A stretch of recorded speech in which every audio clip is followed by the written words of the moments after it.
जाओ, मेरी सारी शर्त के बारे में पूरे गांव में बता दो।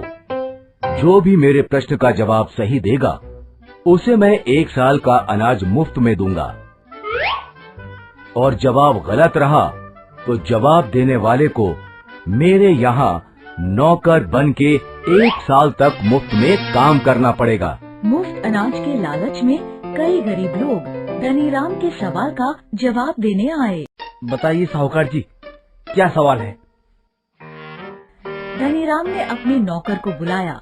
उसके हाथ में 2 हूबहू एक से दिखने वाले गुलाब के फूल थे। बताओ, इन फूलों में से कौन सा असली है और कौन सा नकली? दूर से देखने पर असली नकली की पहचान बहुत मुश्किल थी। ये वाला असली है सरकार। गलत जवाब, ये नकली है। अक्सर लोग गलत जवाब देते और धनीराम की शर्त के अनुसार 1 साल के लिए उसका नौकर बन बैठते। अब तुम 1 साल तक मेरे यहाँ नौकर रहोगे। उसी गांव में कृष्ण नाम का एक बच्चा रहता था। वो बहुत ही बुद्धिमान था। उसे जब धनीराम की करतूत का पता चला तो उसने अपने पिताजी से कहा, पिताजी, मैं धनीराम जी के सवाल का जवाब देना चाहता हूँ। क्या तुम्हें पता है वो कितना चालाक आदमी है? अगर तुम्हारा जवाब गलत हो गया तो लेने के देने पड़ जाएंगे। कुछ नहीं होगा पिताजी, आप मुझे लेकर तो चलिए। पहले तो कृष्ण के पिता डर गए, लेकिन जब कृष्ण नहीं माना तो वो राजी हो गए। ठीक है बेटा, तुम कहते हो तो चलो, लेकिन ध्यान रहे तुम्हारा गलत जवाब हमें मुसीबत में डाल सकता है। बच्चे को देख धनीराम और भी खुश हो गया और बोला, ठीक है, तुम प्रतियोगिता में भाग ले सकते हो, लेकिन अगर तुमने गलत जवाब दिया तो तुम्हारे साथ साथ तुम्हारे पिताजी भी मेरे यहाँ 1 साल तक काम करेंगे। कृष्ण बुद्धिमान होने के साथ साथ दयालु भी था।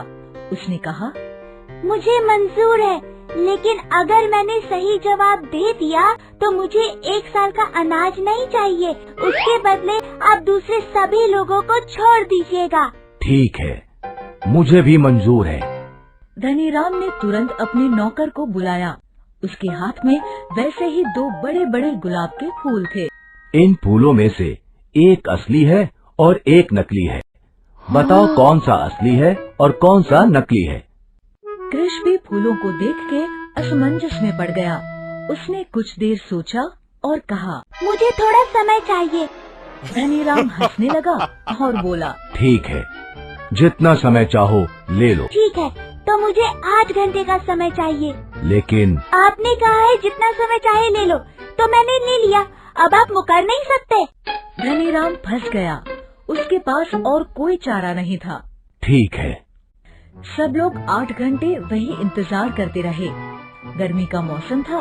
इतनी देर में असली फूल मुरझा गया। उसकी पत्तियां भी काली पड़ने लगी। कृष्ण ने आसानी से असली नकली की पहचान कर दी। जवाब सबके सामने है, ये वाला असली है और ये नकली। धनीराम को कृष्ण की शर्त के अनुसार सभी को छोड़ना पड़ा। सभी ने कृष्ण की बहुत तारीफ की। धनीराम हाथ मलते रह गया। धन्यवाद बेटा, तुमने हम पे बहुत बड़ा उपकार किया है। उपकार कैसा काका? एक दूसरे की मदद तो हमें करनी ही चाहिए। दूसरों की मदद करने के लिए ताकत या पैसा ही जरूरी नहीं। हम अपनी बुद्धिमानी से भी किसी की मदद कर सकते हैं।